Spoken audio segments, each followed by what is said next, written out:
All right, good morning, everyone.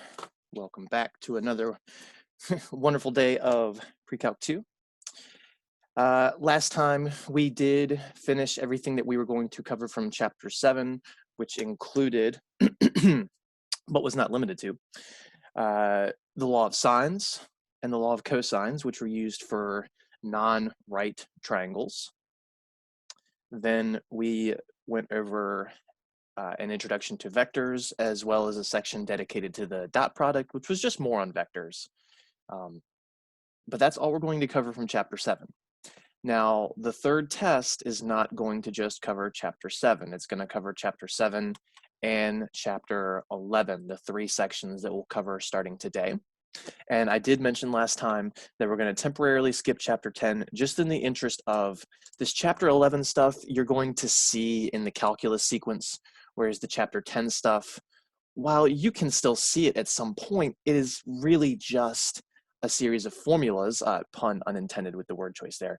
It's just several formulas that you just plug and chug things into and learn the pattern of graphing, whereas Chapter 11, it's a whole notation, it's new concepts, the idea of recursion, the idea of adding infinitely many numbers and actually being able to come up with an answer.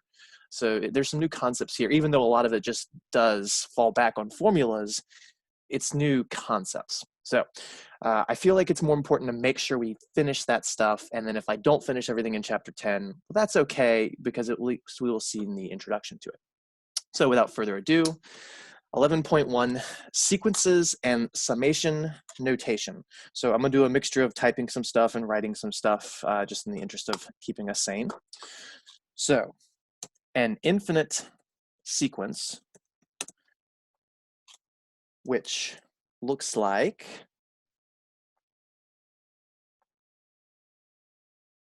this. It's a little a sub, not a little, well, I mean, upper, lowercase, that doesn't really matter, but a and then a little n, so a sub n, inside of two curly brackets. This is the symbol for an infinite sequence. Now, the sequence itself is really the a sub n's. This curly bracket is just one of those notation things we see every now and then. There we go. So an infinite sequence is the set of terms where the domain is the positive integers. Each term in the sequence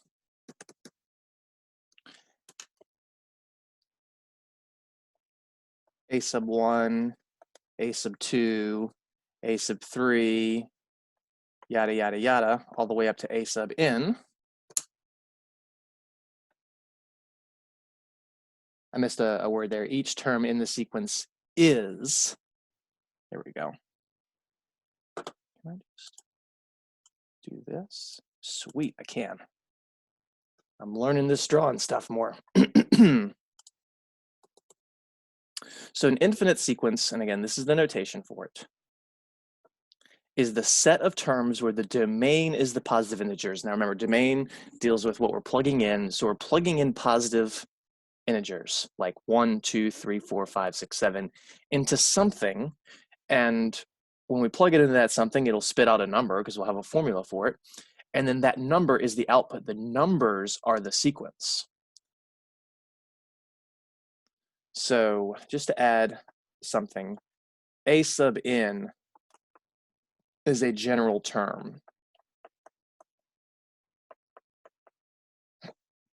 A sub any little letter, a sub I, a sub k, a sub r, a sub x. That's just saying I need the third term, or I need the 7th term, I need the 21st term, whatever the little number is where the letter n would be. So an infinite sequence has a domain of the positive integers, 1 through a million, through a trillion, through a quintillion, through infinity. Whereas, I hate when I do this. I need to remember to go ahead and have a bunch of spaces. There we go. Whereas a finite sequence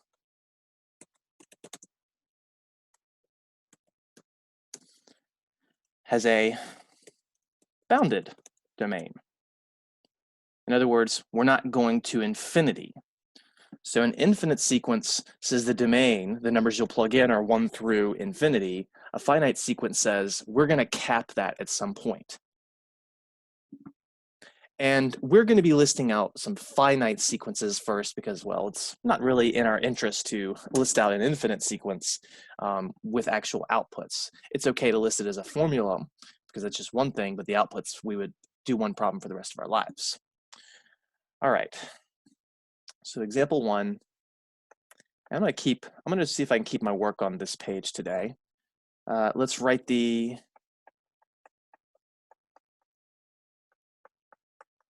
first, I could have typed this, 4 terms of the sequence.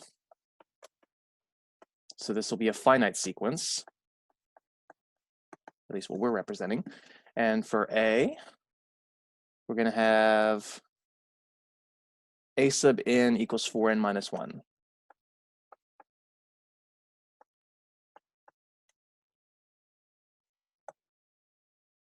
So this little letter right here, when you're actually listing the sequence with its formula, see, this is an equation, it's like a formula. This has to match that. That has to be your input variable. So when I want to find the first term, that tells me I'm letting the n be a 1. It'd be 4 times 1 minus 1. If I wanted the 90th term, I would turn the n into a 90. There's nothing complicated about this. It's just a new concept with a simple extension. So A sub 1. Oh, I gotta take my highlighter off. There we go. A sub 1, we're just turning the n into a 1.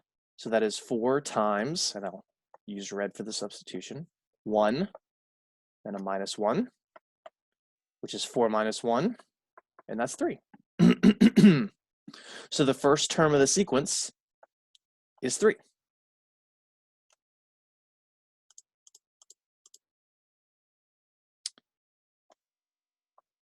A sub 2, the second term of the sequence, that's 4 times 2 minus 1,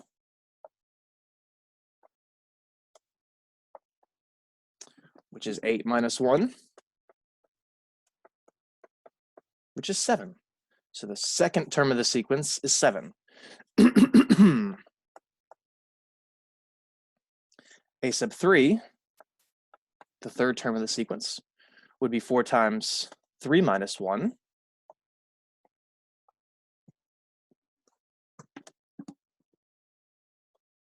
which is 12 minus 1, which is 11. Finally, the fourth term in the sequence would be 4 times 4 minus 1, which is 16 minus 1, which is 15.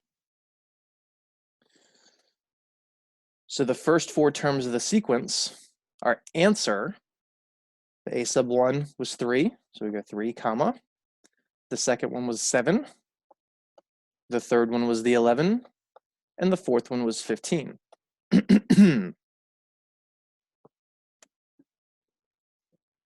So that's the first 4 terms of a sequence. A sequence is a pattern of numbers. Like 1, 2, 3, 4, 5, 6, 7. That would be a pattern of numbers where each time we're adding 1. Or 2, 4, 6, 8, 10. That's a pattern of numbers where each time we're adding 2.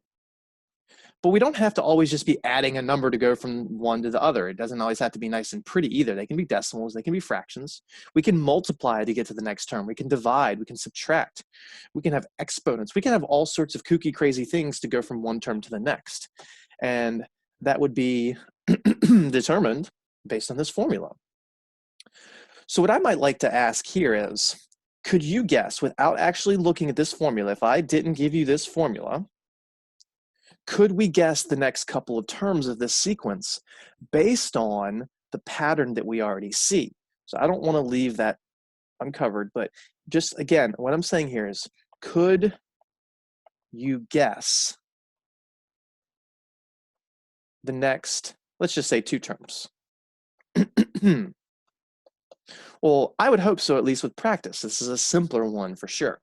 3, 7, 11, 15. It seems like each time to go from the first to the second to the second to the third or the third to the fourth, it looks like we're just adding 4 to get to the next one. So I would guess that the next one would be 19. And that the next one would be 23. And then the next one would be 27, 31, 35, et cetera, et cetera, et cetera. So that's going to be an important concept of this sequence and series stuff as well, pattern recognition. All right, but we'll move on to that in a bit. For now, let's do the next one. B, A sub n equals, and this is a very common thing that we'll see with this, -1 to the n, that's what I mean that's common, over 2 to the n minus 1. So this -1 to the n, I'm going to give that part a name after we see the answers, because I don't want to spoil too much. But I give it a name that sounds like a car part. All right, and I know I wrote an equals there. That's not what I should be doing. So semicolon.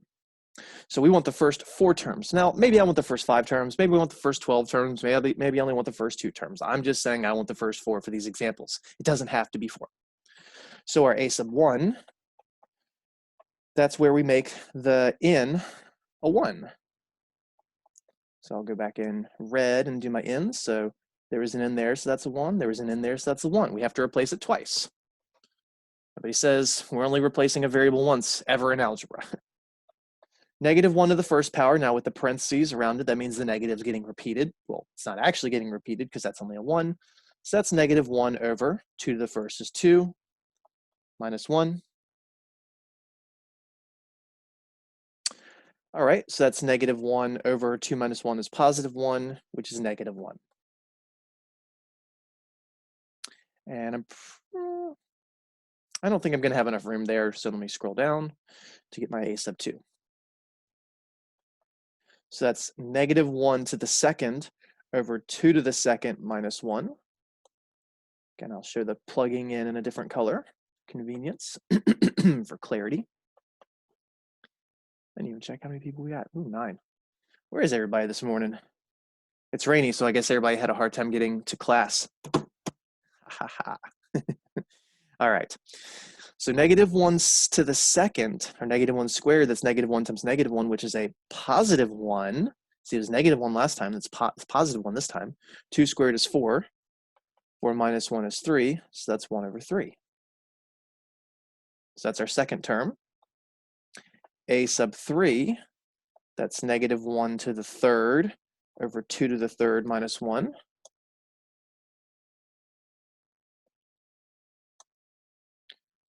Now -1 to the third, that's 3 negatives, which makes a negative.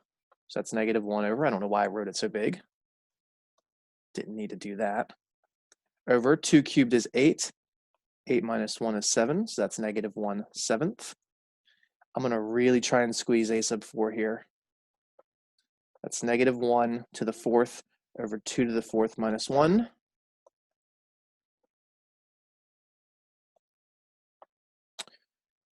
-1 times -1 times -1 times -1. 4 negatives makes a positive, so that's 1 over. 2 to the fourth is 16. 16 minus 1 is 15. So 1/15 would be our fourth term. See, our inputs are 1, 2, 3, 4 until we say stop. If this was an infinite sequence, we would never stop. We'd have to go forever. And we generally don't want to do that. Eventually, we just have like a da-da-da-da-da-da-da. So our answer, the first 4 elements, we had the -1, comma. A sub 2 was the 1/3, comma. A sub 3 was the -1 seventh. A sub 4 was the +1 15th.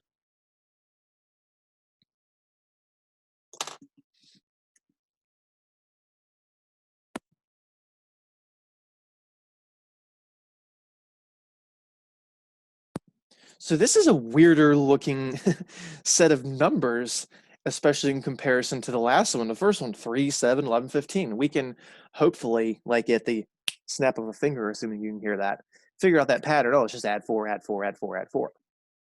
we're going to have a harder time identifying the pattern in -1, 1/3, -1/7, 1/15. But here's the thing. When you're in calculus 2, you end up dealing with these sequences and series so much that you should eventually start being able to recognize these patterns. Okay, it goes negative, positive, negative, positive. It's going to keep doing that. It's alternating. So this -1 to the n, sorry, I'm hovering around the wrong thing. This -1 to the n, I call that an alternator. I said a car part. We call it an alternator because it causes the terms to go negative, positive, negative, positive. It doesn't have to start negative. If you put like a n-1 up here or an n+1, that'd go positive, negative instead. When we start talking about series, we don't have to start at an n of 1. We can actually use 0. So that would change the starting term being positive or negative as well. But this is an alternating sequence. The word alternating, meaning that the signs alternate, they change each time. And that will never end. So a -1 to an exponent, that's going to be an alternator. And then some people will go, oh, okay, well, the denominator was a 1, then a 3, then a 7, then a 15. They might recognize that that's each time this is going up by a factor of 2, but it's offset by 1. So like 2, 4, 8, 16, 32. And you'd see instead 1, 3, 7, 15, 31. Oh, okay, that's just one number off of 2 to the n. So let's do -1. Again, after you do dozens and dozens and dozens of these, it becomes easier to recognize those patterns. But you're not going to do 3 of these and instantly recognize those patterns unless you're brilliant. And I'm not saying you're not brilliant. I have no idea. Okay, so these can be pretty simple in terms of outputs. They can be rather complicated. There's a lot of variability there. Let's get into the idea of what we call, some space, recursive formulas. Recursive or recursion. Recursive formulas or recursion formulas use previous terms to find the next term. If you have money in a savings account or a mutual fund or a retirement, whatever, your yearly interest is basically based off of how much money you have in that year. That's a recursive property because year 2, you're going to have money from year 1 plus the interest you earned. So year 2 is based off of year 1, and then you'll earn some interest. And then in year 3, you'll start with the money you had in year 2, which was based on the money from year 1. So you have to use that to get year 3. And then year 7, you'd have the money from years 1 through 6. So you'd have to use that to get year 8's formula. So that would be a recursive process. Now, asterisk, there is actually a non-recursive formula for finding a balance on normalized compound interest. So if you just want, say, the 50th year, you don't have to find the 1st through 49th. But honestly, with your actual retirement plans, you don't just deposit once, you make multiple deposits, which changes each year. So it really is generally, in a real world scenario, a recursive process. So it's when we use the previous terms to find the next term. And it's not necessarily just the previous term. So in other words, if I want the 7th term, I might not just be using the 6th term. Maybe I need the 5th term as well. Maybe I need the 4th term as well. Maybe I need all of the previous terms if this was just a really big pain in the butt type of problem. We're not going to do those. We're going to stick with the simpler ones. So it basically looks like A sub n equals, and I mean, there might be some stuff up here, and then like a plus a to the n minus 1 plus, and then some other stuff, and there may be an n a sub n minus 2. But again, the emphasis says that the nth term is based on the previous term. I wish I hadn't circled the n first, but that's okay. It says that the next term of the sequence is based on the previous one. And again, it could be some other previous ones as well. It doesn't have to be n minus 1, but it is usually n minus 1.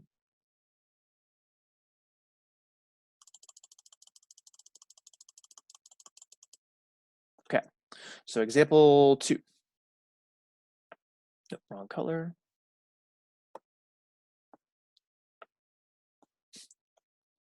Example 2. Let's find the second through fifth terms.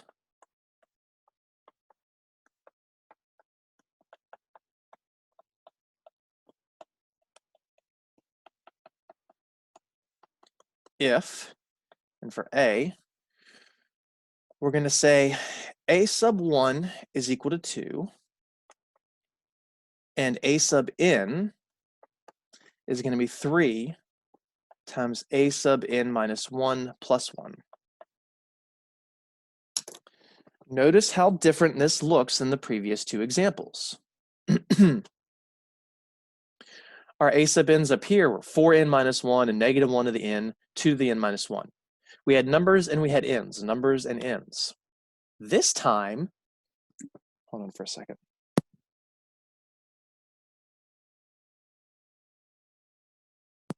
This time, instead of saying that A sub n is 3 times n plus 1, we said it's 3 times A sub n minus 1 plus 1.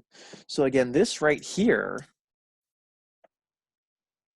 this represents the previous term. We're not actually plugging in the number 1 in there, or the number 2. We're plugging in the previous term.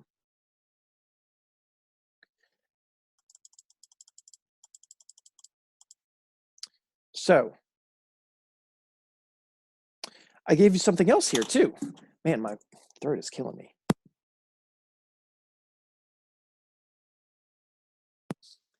I gave you A sub 1 equals 2. This is a previous term. We are not going to find A sub 1. This is given. This right here is the first term. With these recursive formulas, I cannot just give you A sub n. I have to give you this. If I don't give you this thing, I'm scratching out. If I just say A sub n is 3 times A sub n minus 1 plus 1. How would you find the first term? Because you'd need the 0th term to find it, and I didn't give it to you. How would you find the second term if it's based off the first term and I don't give it to you? So with these recursive processes, you have to be given an old term, maybe multiple old terms. Okay, so the actual process, A sub 2. Wrong color. A sub 2. So that's 3 times A sub n minus 1. Now we're saying right now the n is what number? It's 2. So this A sub n minus 1, and I'll do this one time and one time only, that's 2 minus 1.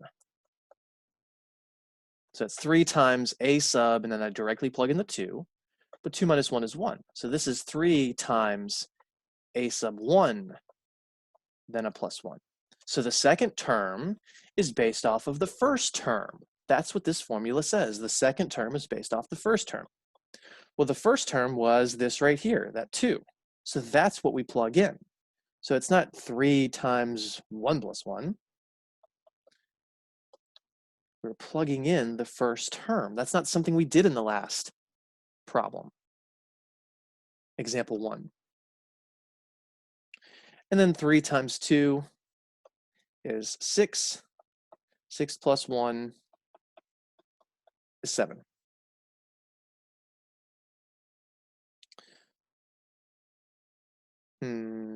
A sub 3, maybe I can fit it here. I think I can.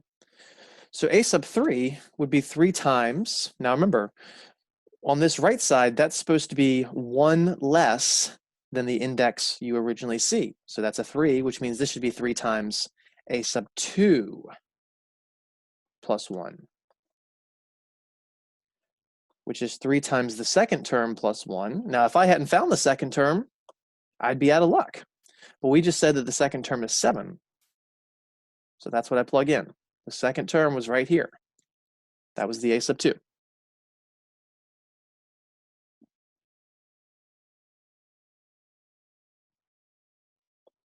Three times 7 is 21.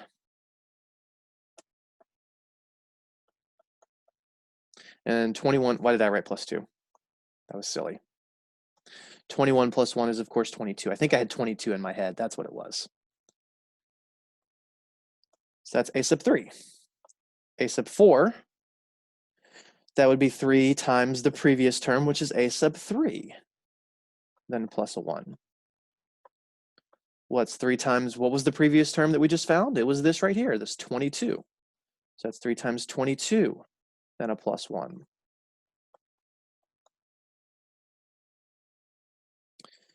3 times 22 is 66. And 66 plus 1 is 67. So that's our 4th term. Then our 5th term would be 3 times the previous term, a sub 4 plus 1. The previous term being the 67.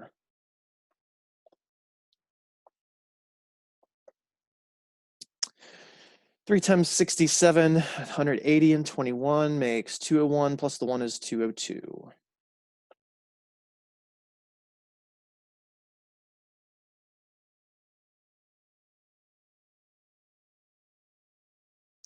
So there we have it. Our first, second, third, fourth, and fifth terms. We had to be given the first. We found the second based on the first. We found the third based on the second. We found the fourth based on the third, and the fifth based on the fourth. If I had given you a different initial term, if I had said that a sub 1 was 0 or a sub 1 was 17, every single one of the other terms would change because it was based on the initial one. In the same manner that if you start your retirement account with $2 and continuously add to it, the balance you have 30 or 40 years later is going to be drastically different than if you start your retirement account with, say, an inheritance of $100,000 and keep adding money to that. If you keep adding the same amount of money every year, starting $2 versus $100,000, well, your retirement's going to be a lot better off with that $100,000 inheritance at first. So that's a recursive formula based on an initial value. It's a great concept. So actually writing out the sequence, putting all these numbers together, the second through the fifth terms, again, the first one was 2. So again, let me just mark that. A sub 1 was 2. And then the rest was, the second term was 7. The third term was 22. The fourth term was 67. And then the fifth term was 202.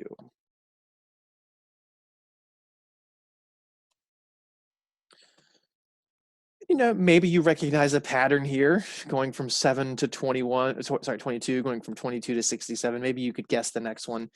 People are have a harder time with that one, but it is possible to find. I will spoil it. Just, you'd need some type of an exponent, probably. Pretty common with recursion. Let's do another one. B. So let's go with a sub 1.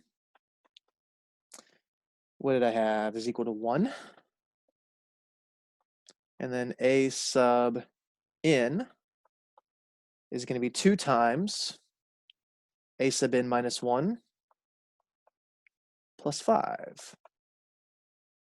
So again, this is saying that the next term in a sequence is 2 times the previous term and then add 5. That's what that says. And we need to find the second through the fifth terms. So a sub 2, we have the first term. If I didn't give this to you, again, if I just said a sub n is 2 times a sub n minus 1 plus 5, you could not do anything with that, because how would you start something that's based off a previous term without a previous term? So a sub 2 is 2 times, remember, a sub n minus 1 means the previous term. So if we're talking about the second term, that's the first term is previous, then a plus 5. So that's 2 times the previous term. A sub 1, we were given as 1. I wrote a plus for some reason.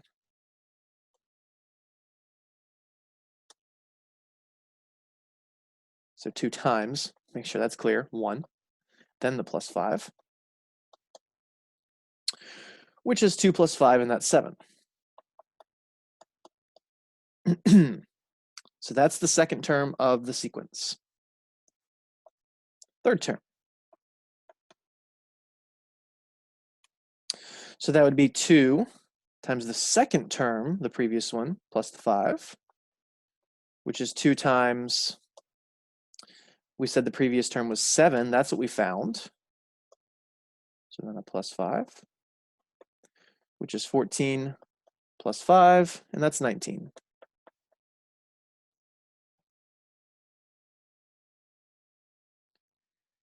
A sub 4, that's 2 times the third term plus 5, which is 2 times the thing we just found, and that was 19 plus 5. And that's what, 38 plus 5, which is 43.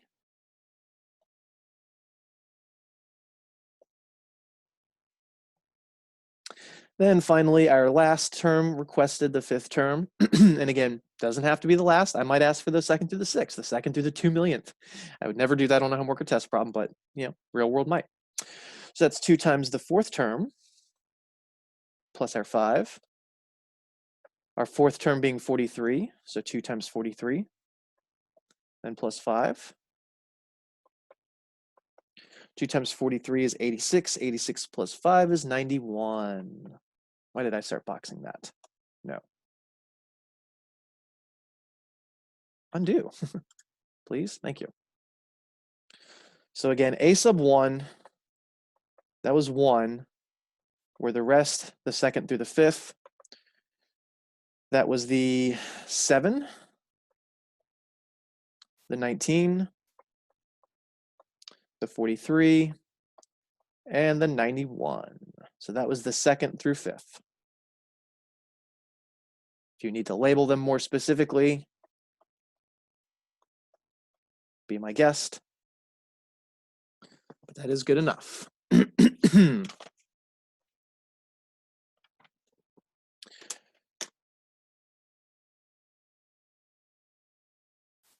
Anybody ever heard of the Fibonacci sequence? Speak now or forever hold your peace.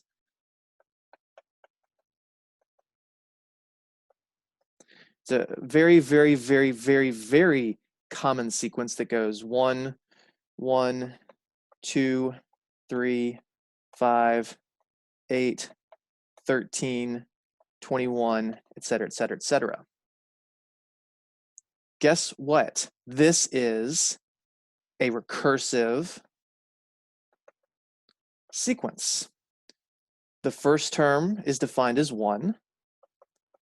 The second term is defined as 1 also. Sometimes it'll be 0 and then 1. So it just depends on where you want to start.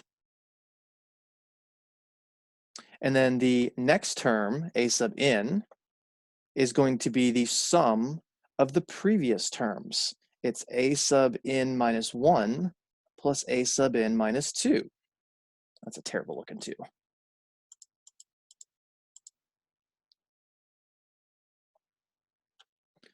It's the sum of the previous 2 terms. I was mentioning earlier that recursive formulas do not just have to be based on the previous term, they can be based on several previous terms. So the first and second terms now have to be given to you, 1 and 1. So then if you add 1 and 1, you get 2. If you add 1 and 2, you get 3. If you add 2 and 3, you get 5. If you add 3 and 5, you get 8. 5 plus 8 is 13. 8 plus 13 is 21. And you could then see that 13 plus 21 would be the next. 21 plus that would be the next. And this is actually not the only Fibonacci sequence in existence. It's the most popular. It's the one that we see the most. But if you just change the first 2 terms, maybe you say the first 2 terms are 1 and 2. This is someone makes this choice. Someone else might make the choice to have them be 0 and 1. Someone might make the choice to have them 1 and 2. Someone might make the choice to have them 2 and 3 or 2 and 7. And in fact, lots of plants organize their leaves, their petals, in a Fibonacci sequence pattern. And it also involves them using angles. They want to minimize or maximize an angle of deviation so that they can get as much sunlight as more and more leaves or petals sprout. So this is a really fun kind of math in nature where a sequence can still be the same idea, but by changing the initial parameters, it can change the arrangement of your leaves or whatever you might be talking about. It's not just plants that use this, lots and lots of things do. Okay, so that little fun aside, let's talk about factorial notation, because this is going to be seen in sequences and series all the time. I promise I can spell sometimes. Factorial notation. Now, there's a little note that this in our class is only going to be for integers greater than or equal to 1. In other words, no 0. And integers means no fractions, no decimals. So what is this factorial notation? It is in lowercase n generally, exclamation mark. So it looks like in, like you're screaming in. You're excited for in. But believe it or not, that is a mathematical symbol that has an operation. So we are about to define it if you've never seen it before, and it's not the prettiest looking thing in the world, but it's not complicated. What this is in times n minus 1 times n minus 2 times n minus 3 da da da da da da da da da da da da da times 3 times 2 times 1. Yeah, you probably think, why do you have the times 1 in there? You don't need to write times 1, Mr. Beckner. Multiplying by 1 doesn't do anything. It's there for emphasis. In other words, we are multiplying over and over, starting at original value and decreasing until 1. So 7 factorial, 7 exclamation mark. That's how you read the exclamation mark in math. It's factorial, not 7 or 7. It's 7 factorial. So that would be 7 times 6 times 5 times 4 times 3 times 2 times 1. You don't have to go from largest to smallest. You can go 1 times 2 times 3 times 4 times 5 times 6 times 7. There's nothing wrong going from 1 until you get to the number. I just like to go from largest to smallest. And it's actually kind of funny because most of my teachers growing up went from small to large, but I find that in our world, most teachers go large to small, so I go with it. Over and over, somehow I missed the word and. Multiply over and over, starting at the original value and decreasing until 1. So it's not 7 times 7 times 7 times 7, it's 7 times 6 times 5 times 4 times 3. And you do it until you get to 1, and that's why we need to be doing this with integers. If you wanted to know what 7.5 factorial was, it'd be 7.5 times 6.5 times 5.5 times 4.5 times 3.5 times 2.5 times 1.5 times 0.5 times negative 0.5 times negative 1.5. Because you never actually hit 1, you don't stop. Now, I'm not saying that that doesn't exist. It does. We're not doing it in here. It's above our pay grade. Also, I mentioned that we are not going to use 0 in a factorial, mainly because we're stopping at 1, but I will point out that, so this is just kind of a memo, in case you ever see it, 0 factorial is equal to 1. 0 factorial is equal to 1. It's one of those things you have to kind of take a leap of faith on, since we're not going into the complicated factorials. Kind of like 2 to the 0 is equal to 1. The first time you see 0 as an exponent and the answer is 1, it feels like a leap of faith. But there is a line of logic to it. Same thing here. There's a line of logic to it. We just don't want to get into it. But again, I will not give that to you on a homework or test. So let's try this out. Make sure I got lots of space. So example, what are we up to? 3?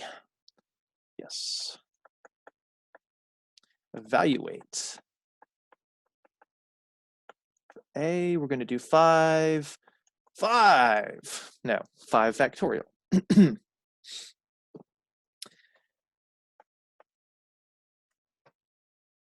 So that's going to be 5 times 4 times 3 times 2 times 1. Now, I'm not going to pull out the calculator yet. Notice I said yet. 5 times 4 is 20. 20 times 3 is 60. 60 times 2 is 120. And again, that times 1 is always just kind of extraneous. It's just there. You don't really need to think about what the times 1 is. But 120 times 1 is 120. That's it. 5 factorial. Let's do another one. 7 factorial. So that would be 7 times 6 times 5 times 4 times 3 times 2 times 1. Well, that's, excuse me. All right, sorry, that's 7 times 6, which is 42. And then 42 times 5 would be 210. And then 210 times 4 would be 840. And then 840 times 3 would be 2,520. And then 2520, right? Yeah, hold on, I gotta back up in my head. Yes, I did say 2520. Times 2 would be 5040. Times 1 is still 5040.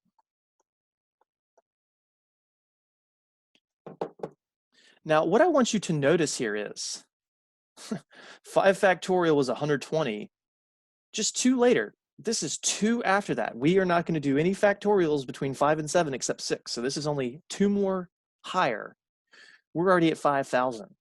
If you did 8 factorial, spoilers, the answer would be 40,320. If you did 9 factorial, that would be 362,880. These things grow fast. These things grow insanely fast. Exponentials grow fast. Factorials grow even faster than that, because think about it this way: an exponential, if you were doing a base of 2, that's just 2 times 2 times 2 times 2 times 2. And it grows kind of slow at first, but it starts picking up speed. By the time you get 2 to the 30th, 2 to the 31st, you're in gigantic numbers. I mean, just obscene numbers. If you switch to a factorial, that's 1 times 2 times 3 times 4 times 5 times 31. That is way, way, way, way, way bigger than just multiplying 2 by itself 31 times, because the number keeps getting bigger each time. So this is one of the fastest growing transcendental functions out there. I also want to point out something about b. That 7 factorial, that was the 7 times 6 times 5 times 4 times 3 times 2 times 1. I could have just said that this is 7 times 6 times 5 factorial. Because this 5 factorial, we already knew it was 120. So that's 7 times 6 times 120. 120, that's 42 times 120, which is 5040. So if I want to know 8 factorial, all I got to do is take the 5040 and multiply it by 8. If I want 9 factorial, I just got to take that number, which I've just forgotten, and multiply by 9. So if you just need the very next factorial, you could do it recursively. All right, but let's do a few more of these. And let's change the game a little. Let's do 40 factorial divided by 38 factorial. Well, isn't that mean and cruel of Mr. Beckner? You expect me to write out 40 times 39 times 38 times 37 times 36 times 35 times da da da da da da da da da 3 times 2 times 1, and then the same thing for 38? Why? Why would you ever do that to me, Mr. Beckner? Actually, I'm not asking you to do that. This is what I'm asking you to do. Write the first couple and the first last. Now, when I say the first couple, you need to at least get this 40 down to the 38. That's going to be critical. So I'm going to do a few more than I'd normally do on this first attempt. So 40 factorial is 40 times 39 times 38 times 37 times 36 times, hopefully that's enough, da da da da da da da da da, times 5 times 4 times 3 times 2 times 1. So that's the top one expanded, but the da da da da da da, all these dots, that's just me saying, do you really think I need to write all those? Maybe, maybe not. Let's find out. The bottom, we're starting at 38. So that's 38 times 37 times 36 times 35 times, maybe you write 34 and 33. Maybe you go ahead and do da da da da da da until you get the 3, 2, and 1.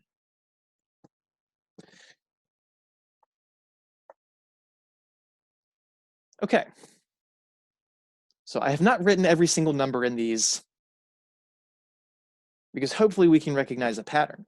We got a whole bunch of numbers top and a whole bunch of numbers bottom. And if you ever have the same number top and bottom, what do? They cancel.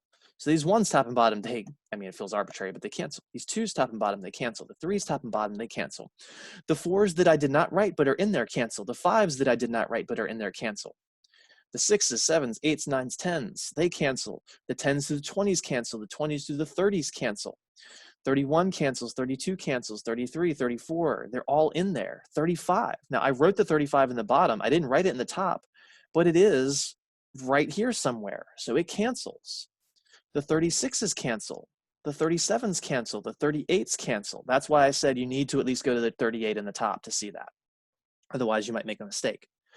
But what doesn't cancel are the 40 and the 39. And in fact, that's it. There are 38 cancellations in this. That is phenomenal, because what that tells us is that this whole thing is the same as 40 times 39.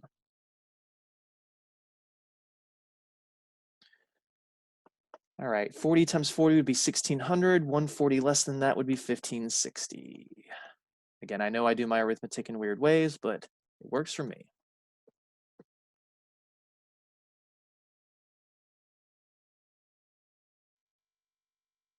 Now, this wasn't some gigantic number because almost all of those products canceled each other out. If you ever go in statistics, specifically probability in statistics, this factorial notation never goes away. Now, you're still going to see this in your calculus sequence, Calc 2, when we're dealing with sequences in series over and over and over, and we'll still see this in our class as well. But this goes through different branches of mathematics. Not every type of math does that. Let's see another one of these. And we're going to change this a little. 10 factorial times 5 factorial over 9 factorial. Also very commonly seen in probability, less commonly seen in calculus though. Usually we just have one on top of the other. I'm not saying we can't see this, but this is very common in probability when we start talking about permutations and combinations. Like if you have a deck of cards and you're going to choose 5, what's the probability of getting this sequence of cards, that kind of thing. Okay. So with 3 of them, typically what we only do is expand the largest in top and the bottom. So in other words, what I'm saying is this 5 factorial, I'm going to skip the expansion. It's going to be unnecessary. It's not going to end up having, I don't want to say not having any cancellations, but it's not going to get that drastic amount of cancellations. So we're only going to expand the largest, the 10 factorial and the 9 factorial. So the 10 factorial, that's 10 times 9 times 8 times, maybe you go to 7, maybe you don't. 3 times 2 times 1. Maybe you write all of them since it's only a 10. Over 9 factorial, that's 9 times 8 times 7 times 3 times 2 times 1. But in the top, there is still that 5 factorial. I'll do that in red. So the red is what I have not changed this time. I expanded the 10 and the 9. The 5 I did not. So let's do our cancellation. Let's ignore the red. The 1s cancel. The 2s cancel. The 3s cancel. The 7s cancel. The 4s through 6s cancel. The 8s cancel. The 9s cancel. Leaving us with just the 10 out of what we expanded. So the 10 is there, but we still have that 5 factorial, which we have not touched yet. Now here's where some people will go wrong really quickly. They're rushing and they say 10 times 5 is 50. So this is 50 factorial, and this is completely and terribly wrong. 50 factorial is a massive, massive, massive number.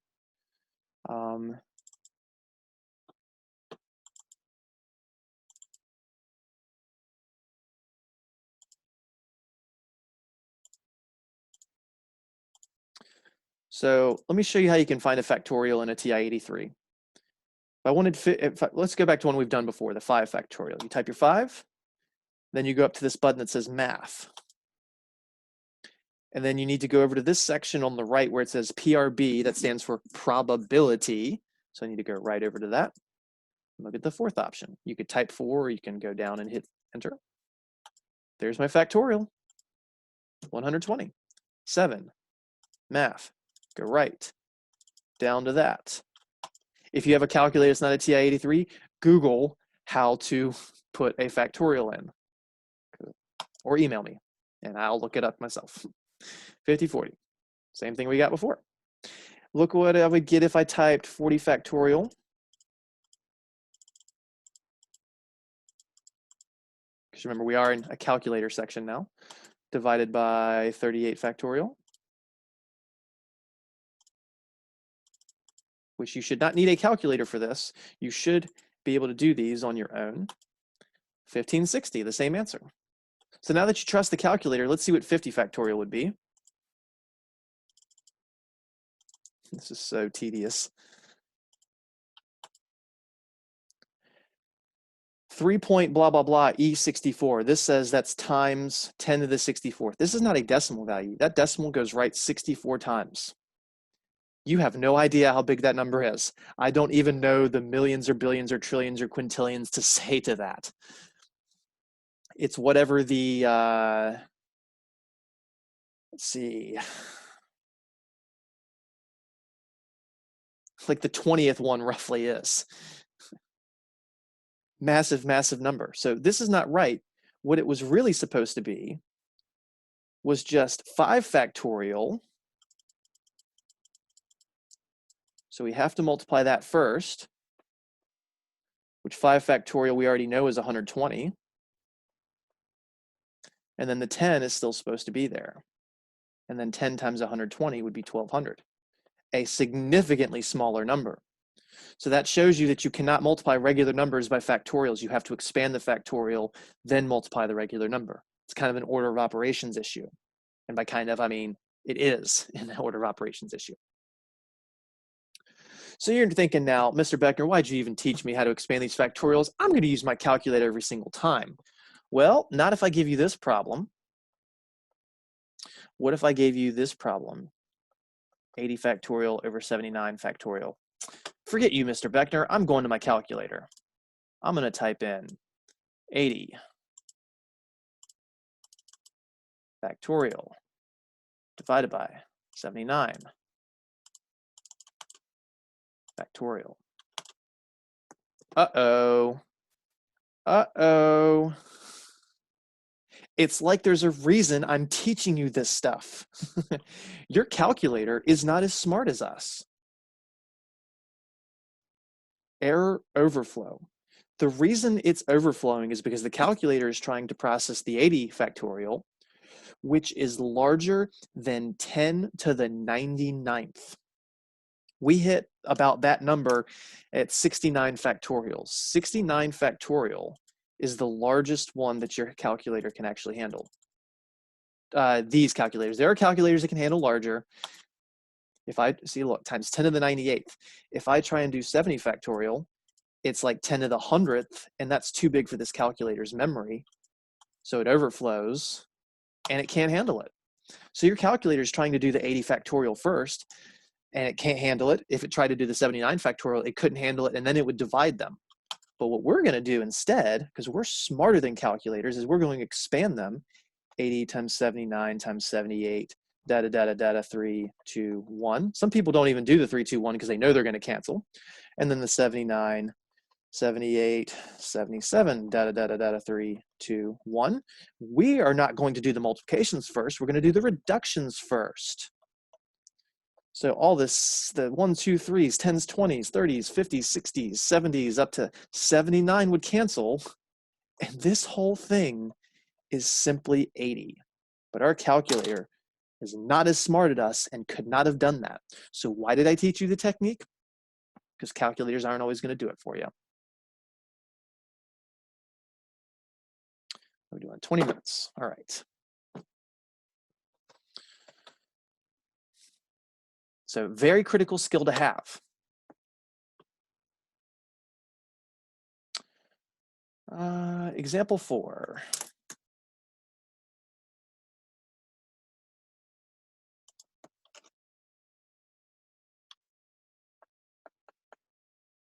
That's weird. Why is it doing that now?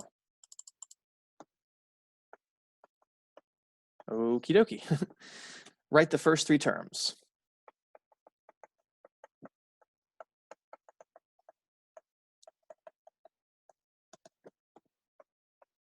Pardon my hiccup if you heard that. Oh.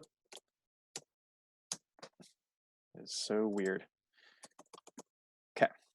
I was trying to keep the last problem up there at the same time, but it didn't like that. So write the first 3 terms. A sub n is going to be -1 to the n, so it's got that alternator, over parentheses n plus 1 factorial. So we're combining the last 2 things we learned. Don't you love it? I do. So the nth term of a sequence is -1 to the n over n plus 1 factorial. This is not recursive because it's not based on the previous term. I don't see an a sub n minus 1 somewhere. They may say, well, n plus 1, well, that's basing it on the next term. No, that's just saying take the number and add 1. So a sub 1, the first term, we're turning the n's into 1s. So that's -1 to the first over parentheses 1 plus 1 factorial.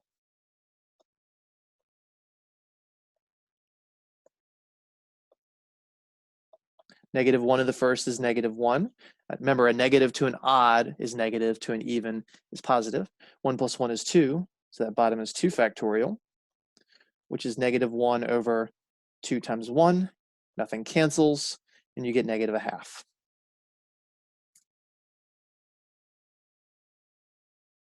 So there's our first term.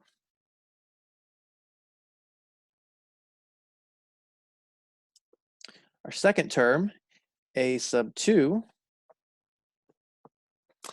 that would be -1 raised to the second power over parentheses 2 plus 1 factorial.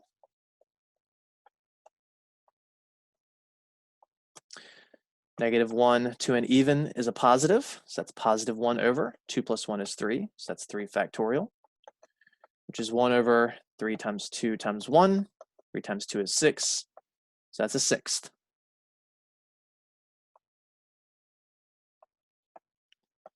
A sub 3 would be -1 to the third over 3 plus 1 factorial.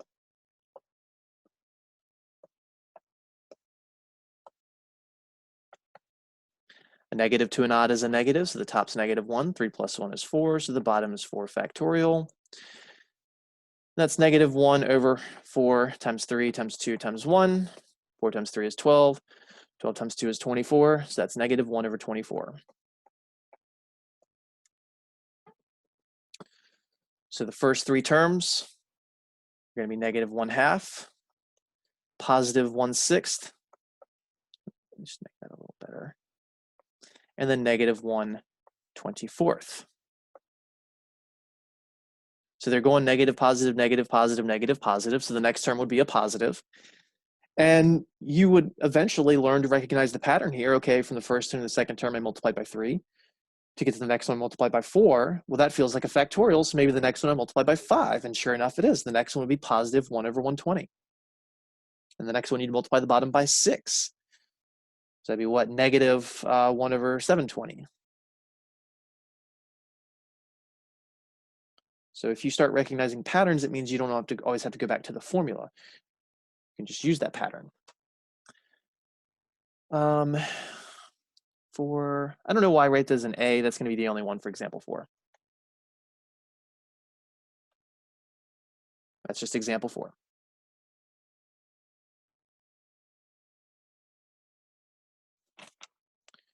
So that is basically everything we do with normalized sequence. I don't know why I said normalized. It makes it sound like a statistical thing.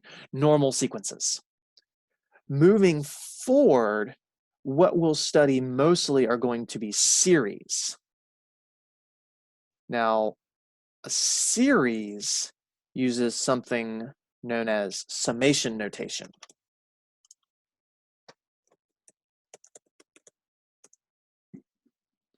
Summation notation is used to add several terms of a sequence.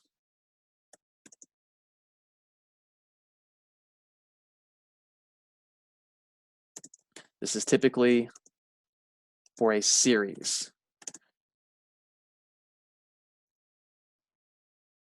which we'll get more into series in the next two sections. A sequence is a set of terms, a series adds them. So what is this notation? Well, it looks like this. I'm going to try and be as formal as I can for the official one. That looks pretty dang good. I equals 1 to n of a sub I. Now, when I do my examples, I typically don't write these teeny little parts of the sigma. This is a sigma, by the way. This is a capital S in Greek, basically.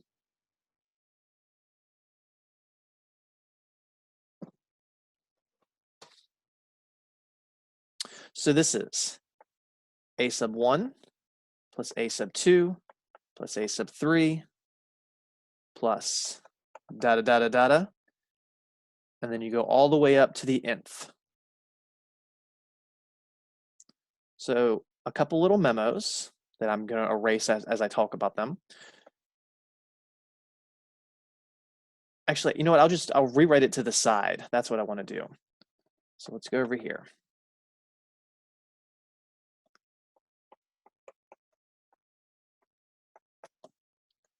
So this right here tells you where to stop. So if this was a 5, that would say we're going to the 5th term. This down here tells you where to start. So we're going from the 1st term to the 5th term if that was a 5. You don't have to start at 1. You can start at 3. You can start at 17. You can start at -1,000,000. You don't have to use the positive integers for series.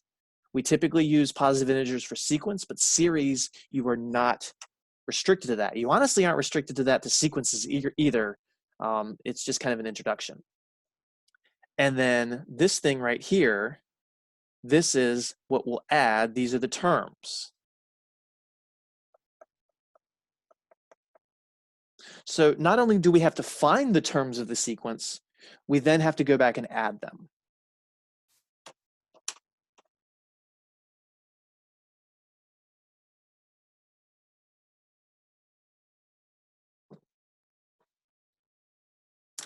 So again, just something I actually want to write down that I said. In general, you don't have to start at the 1st term.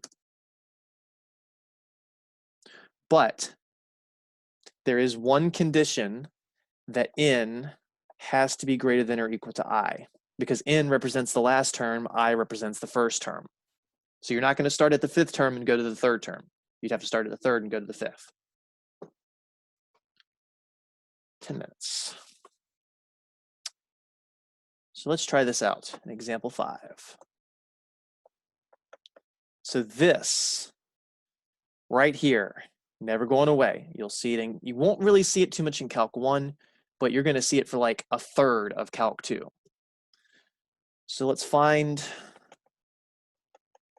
the sum for A. This is an A. We're going to go the sum from I equals 1 to 4, so the first 4 terms, of the sequence denoted by I squared. So we don't have to use the letter I. We could use the letter J, but then this would have to be a J.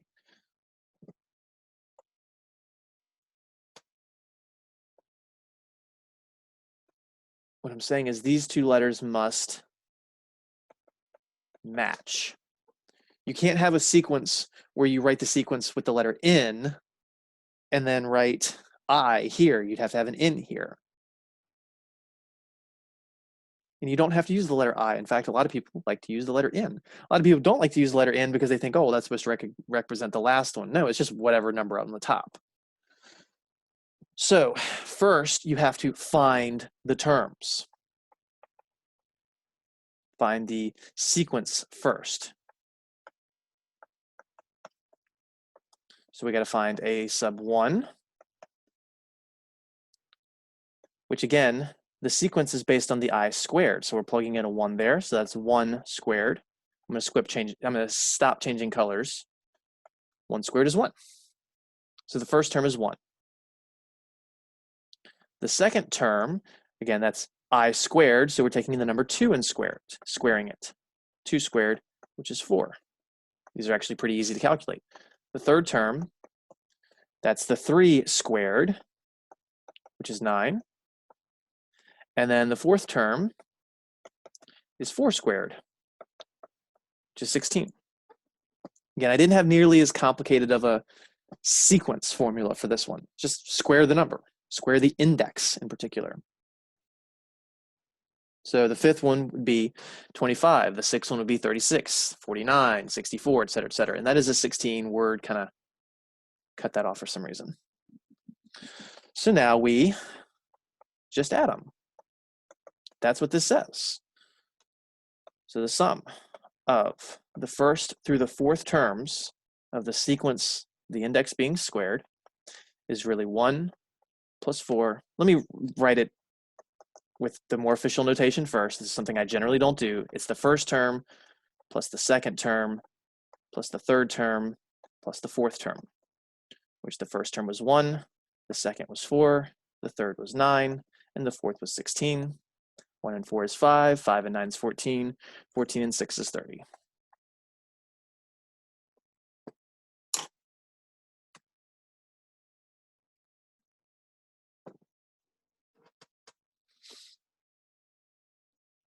So that wasn't too bad because we only had to do 4 terms. Spoilers, we are going to build this towards doing an infinite amount of terms. How would we ever be able to add an infinite amount of terms? Well, we'll leave that question for later because it's fun to make you think about it first. It's a nice little brain warp. All right, we're going to do one more and we're going to call it a day. And we're going to start at 3 and go to 7. So I don't want the first to the 7th terms. I want the third through the 7th terms of the sequence I plus 1. So again, a pretty simple sequence. I don't need the first term. I don't need the second term because I said to start at 3. So a sub 3, that's the first one we need. That's 3 plus 1. Again, the sequence is I plus 1. So we just plug in the 3. 3 plus 1 is 4. The next term, a sub 4, that would be 4 plus 1, which is 5. A sub 5 would be 5 plus 1, which is 6. Now I might say, Mr. Beckner, this feels recursive. This feels like I'm taking the previous one and adding 1. Yeah, you could actually argue that, but it's not how it was set up. We still need a couple more. A sub 6, we're plugging in 6, so 6 plus 1 is 7. And then a sub 7 would be 7 plus 1, which is 8. So our sum from I equals 3 to 7, again, it's just notation of I plus 1. Again, taking the index and adding 1 each time. So that's a sub 3 plus a sub 4 plus a sub 5 plus a sub 6 plus a sub 7. Again, third term, adding the fourth term, adding the fifth, adding the sixth, adding the seventh. Again, a sequence just finds the terms, a series adds them. Well, those numbers were 4 plus 5 plus 6 plus 7 plus 8. That's 10, 15, 22, and coincidentally, 30. Same answer as last time. Mere coincidence. I did it intentionally. Not all series add to the same value. Not even close. Terrible conclusion to draw from that.